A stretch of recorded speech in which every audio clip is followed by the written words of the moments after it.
আসসালামু আলাইকুম সপ্তম শ্রেণীর শিক্ষার্থীবৃন্দদের। আজ আমরা বাংলা বইয়ের গরবিনী মা জননী কবিতাটির অনুশীলনী সৃজনশীল প্রশ্ন 1-এর সমাধান দেখব। উদ্দীপকে বলা হয়েছে, মা দিবসে রত্নগর্ভা স্বীকৃত মাদের পুরস্কার বিতরণী অনুষ্ঠানে সায়েদা বেগমের বড় ছেলে সাজিদ অনুভূতি ব্যক্ত করতে গিয়ে বলেন, আমাদের মা পৃথিবীর শ্রেষ্ঠ মা। আমরা পিঠাপিঠি 5 ভাই বোন যখন খুব ছোট তখনই বাবাকে হারালাম। মাকে কখনো ভেঙে পড়তে দেখিনি। দুঃখ দারিদ্র্য অভাব আমাদের নিত্যসঙ্গী ছিল। মা সবসময় আমাদের খুশি রেখে পড়াশুনো শিখিয়ে মানুষ হিসেবে গড়ে তুলেছেন। তোমাকে শত সালাম মা। তোমার মুখের হাসির জন্য আমরা যে কোনো ত্যাগ স্বীকার করতে প্রস্তুত। উদ্দীপকটির ক নাম্বার প্রশ্নে বলা হয়েছে, সন্ধ্যা দুপুর মায়ের পায়ে কি বাজে? উত্তরটি হবে, সন্ধ্যা দুপুর মায়ের পায়ে ধুলোর নূপুর বাজে। খ নাম্বার প্রশ্নে বলা হয়েছে, রক্তে ধোয়া সরোজিনী বলতে কি বোঝানো হয়েছে? খ নাম্বার প্রশ্নটির উত্তর হবে,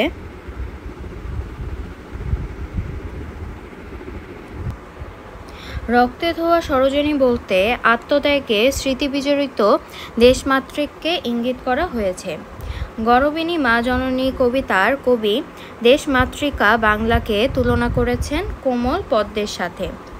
দেশমাতৃকার মর্যাদা রক্ষার জন্য এদেশের সন্তানেরা অনেক সংগ্রাম করেছে, বুকের তাজা রক্ত ঢেলে দিয়েছে। এ কারণেই কবি দেশমাতাকে রক্ত ধোয়া সরোজিনী হিসেবে আখ্যায়িত করেছেন। গ নাম্বার প্রশ্নে বলা হয়েছে, সাজিদের মাধ্যমে গরবিনী মা জননী কবিতার কোন বিশেষ দিকটি ফুটিয়ে তোলা হয়েছে? ব্যাখ্যা করো। গ নাম্বার প্রশ্নের উত্তর হবে, উদ্দীপকে বর্ণিত সাজিদের মাধ্যমে গরবিনী মা জননী কবিতার উল্লেখিত দেশমাতৃকার মুক্তির লক্ষ্যে যে কোনো ধরনের ত্যাগ স্বীকারের অঙ্গীকার করার দিকটি প্রতিফলিত হয়েছে। সিকান্দার আবু জাফর রচিত গরবিনী মা জননী কবিতাটির সর্বাবস্থায় বাংলা মাকে রক্ষার দৃঢ় প্রতিজ্ঞার কথা উঠে এসেছে।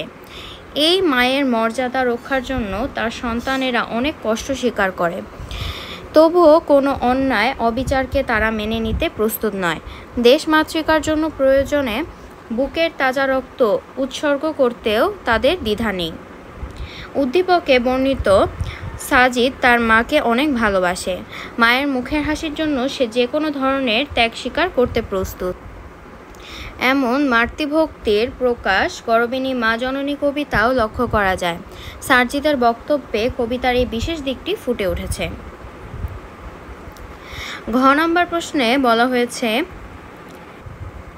প্রেক্ষাপট ভিন্ন হলেও উদ্দীপক ও গরবিনী মা জননী কবিতার বক্তব্য একই ধারায় প্রবাহিত।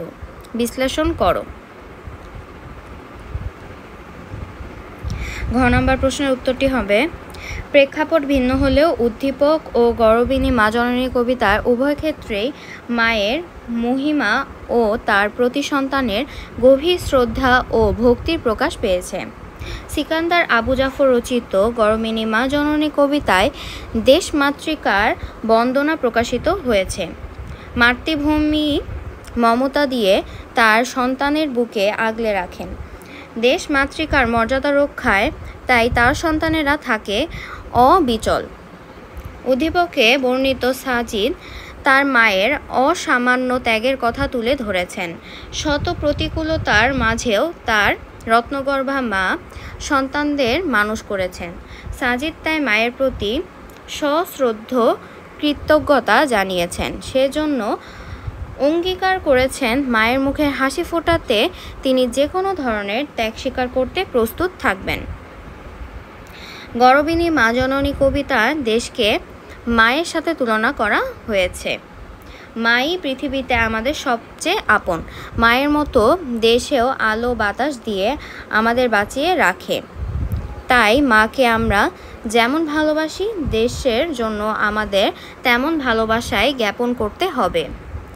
মায়ের জন্য আমরা যে কোনো ধরনের ত্যাগ স্বীকার করতে প্রস্তুত থাকব। দেশের মর্যাদা রক্ষার জন্য নিজেদের বিলিয়ে দিতে থাকব।